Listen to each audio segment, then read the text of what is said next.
Una presentación breve de lo que es la trama o el texto argumentativo, la estructura básica del texto argumentativo, como una manera de introducirnos a la retórica clásica. Para el tema de retórica clásica es el capítulo 2 del libro Los patrones de la argumentación de Roberto Marafiotti, titulado Aristóteles y la argumentación, que lo van a encontrar en la carpeta de lectura obligatoria. Es posible que tenga el nombre de la argumentación clásica o la argumentación retórica clásica, algo por el estilo. Pero si abren el archivo, será el capítulo 2 titulado Aristóteles y la argumentación.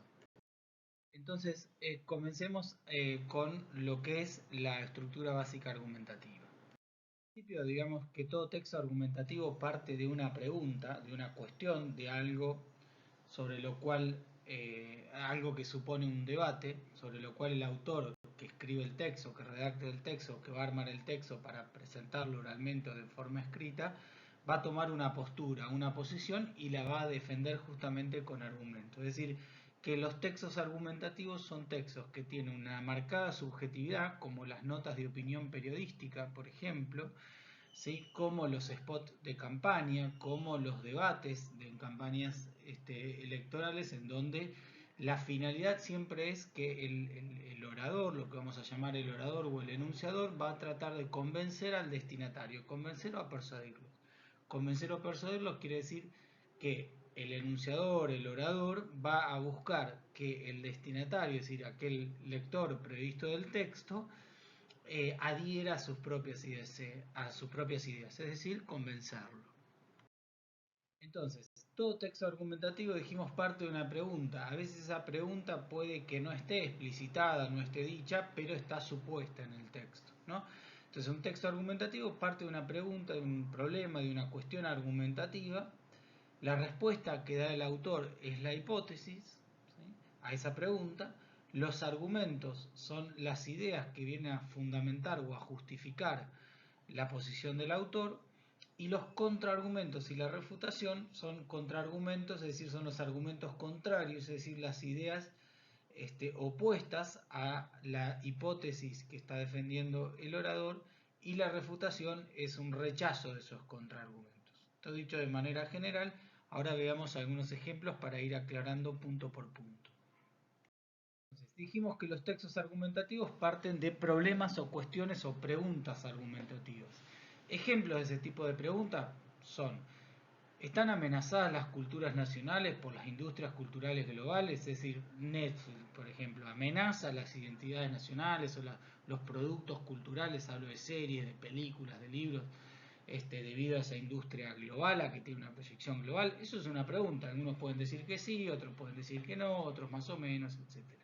¿Puede la Tierra alimentar el mundo? Es decir, ¿la Tierra puede producir alimentos para todo el mundo? Digamos. Otra pregunta sobre la cual se puede discutir: ¿es conveniente legalizar la marihuana? ¿Desaparecerá la familia heteronormativa, lo que se conoce como la familia heteronormativa, o cierto núcleo o cierta concepción occidental heteronormativa patriarcal de la familia? Y por último, los fenómenos de cultura de masas construidos a partir de las demandas de mercado son expresiones culturales o destruyen las obras artísticas. Es decir, las series taquilleras, las películas taquilleras de ultraventa, ¿son obras artísticas o son productos del mercado que nada tienen que ver con una obra de arte? Es decir, fíjense que lo que yo estoy tratando de ejemplificar son distintas preguntas, distintos problemas sobre los cuales se puede debatir, ¿sí? Entonces, son preguntas sobre las cuales un orador que va a elaborar un texto argumentativo va a tomar una posición, ¿sí?, y va a defender esa posición, ¿sí? Entonces, la pregunta es el punto de partida, la respuesta será la hipótesis, como veremos ahora. Tomemos la última pregunta. Entonces, tenemos una pregunta argumentativa que es: ¿los fenómenos de cultura de masas construidos a partir de las demandas de mercado son expresiones culturales o artísticas? ¿Sí? ¿Qué sé yo? Por ejemplo, la serie Tinelli, digamos, es una representación de la cultura. ¿Se puede decir que eso es arte, que lo que hay ese programa de televisión de espectáculo es artístico? ¿O es simplemente un objeto televisivo construido a partir de demandas de mercado? ¿Sí? Una pregunta sobre la cual, fíjense que tenemos aquí dos posiciones, ¿sí? En realidad pregunta está tomada de una discusión entre dos sociólogos franceses que son Bourdieu y Tournier, ¿sí?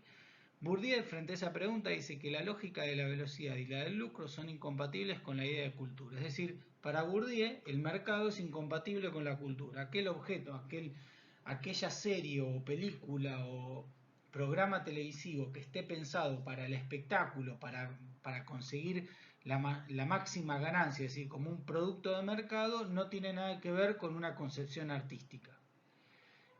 Esa es una hipótesis, ¿sí? A, es decir, es una hipótesis, la hipótesis que Bourdieu sostiene frente a este problema.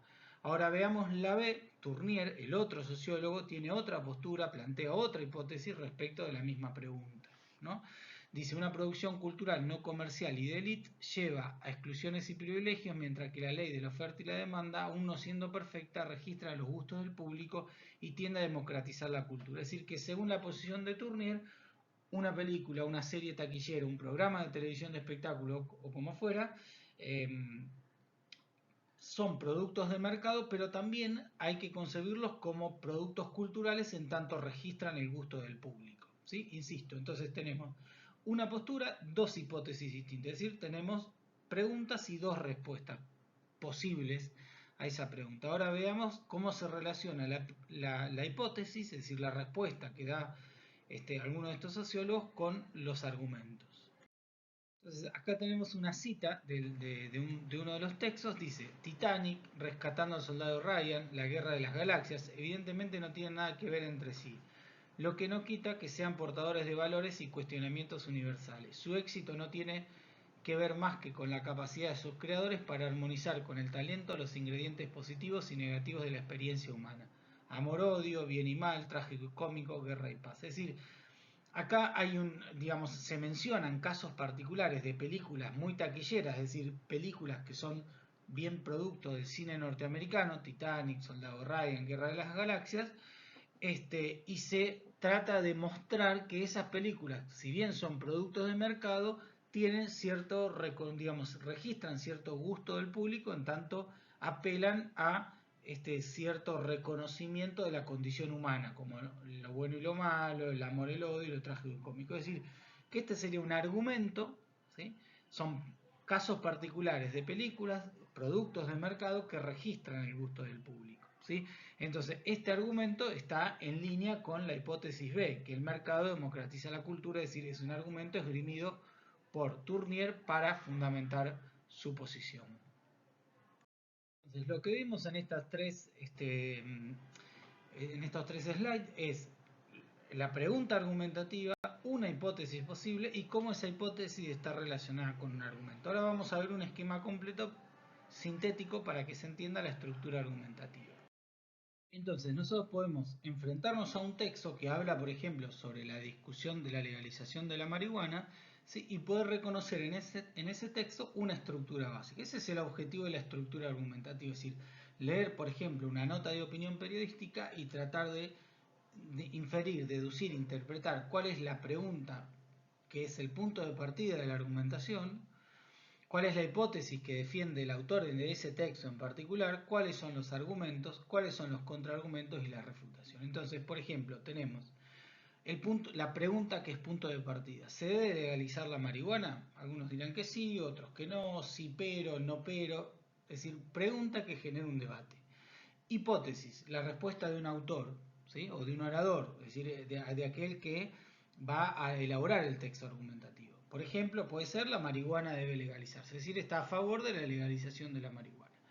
¿Cuál puede ser un argumento, ¿sí? que justifique, que fundamente la legalización de la marihuana? Bueno, que tiene que ver con el respeto a la libertad individual, es decir, aquel que se quiere fumar un porro, mientras no moleste a terceros, se puede fumar el porro, ¿sí? Entonces, ese es un argumento, el de la libertad individual, en cada uno decide hacer con su cuerpo, con lo que sea, digamos, lo que quiere, mientras no moleste o violente a terceros. Entonces ese es un argumento a favor de la legalización de la marihuana, ¿sí? Digamos, para consumo recreativo, estamos hablando de la marihuana no medicinal, sino para consumos recreativos. Frente a ese argumento que justifica la hipótesis del autor, se pueden presentar contraargumentos, es decir, ideas contrarias a la hipótesis del autor. Por ejemplo, decir que la marihuana genera adicción o que tiende a un consumo problemático que perjudica al individuo, digamos, ¿sí? Es decir, eso es una idea contraria a la posición, a la hipótesis central del texto o de la hipótesis que eligió el orador para argumentar. Por eso es un contraargumento, es decir, es una idea contraria a la sostenida por el autor. Y como es una idea contraria, el autor va a buscar refutarla. Refutarla quiere decir rechazar ese argumento. Entonces, frente a ese contraargumento, el orador que está pensando en elaborar su texto y defender la hipótesis de la legalización de la marihuana puede decir, bueno, no genera mucha más adicción que otras drogas legalizadas o mismo que el tabaco. Es decir, ven entonces cómo se relaciona refutación con contraargumento, ¿sí? Y también uno puede decir, bueno, en realidad el consumo problemático no es producto de la marihuana en sí, sino del exceso, lo mismo que pasa con el alcohol, con el tabaco o con otro tipo de consumo, ¿sí? Entonces, entonces tenemos el contraargumento, que es la idea contraria, y la refutación, que es el rechazo de ese contraargumento. Entonces, si nos enfrentamos a una nota de opinión periodística como género, por ejemplo, que tiene una estructura argumentativa, ¿sí? Nosotros nos vamos a preguntar, bueno, ¿cuál es la cuestión o el problema o la pregunta desde la cual parte el texto? ¿Cuál es la pregunta discutible, ¿sí? La pregunta argumentativa que el autor eligió y qué respuesta dio a esa pregunta? Es decir, ¿cuál es su hipótesis? ¿No? Y una vez que tenemos identificado centralmente la hipótesis, bueno, cuáles son los argumentos que la sostienen y eventualmente puede aparecer uno en un texto contraargumentos o refutación. Lo que es imposible que no esté en un texto es la hipótesis y los argumentos. Es decir, en todo texto argumentativo vamos a encontrar hipótesis y argumentos y tenemos que poder interpretarlos o poder identificarlos en el texto, aunque a veces no estén tan explicitados o tan aclarados o tan visibles, ¿sí? Pero todo texto argumentativo tiene una hipótesis y tiene argumentos, ¿sí? La pregunta a veces aparece, a veces no, lo mismo que la contraargumentación, pero todo eso se puede en todo caso inferir a partir de, bueno, cuál es la hipótesis, en función de que podemos reconocer cuál es la hipótesis del texto, pensar cuál puede ser la pregunta de la que parte el autor. Y después analizar los argumentos, que son aquellas ideas que sostienen el autor o que defiende o que fundamentan esa hipótesis inicial. Entonces, con este pequeño video lo que quería mostrar es, bueno, qué es una estructura argumentativa, qué es un texto argumentativo, y básicamente cuando leemos un texto argumentativo tenemos que poder identificar qué es una hipótesis y qué es un argumento.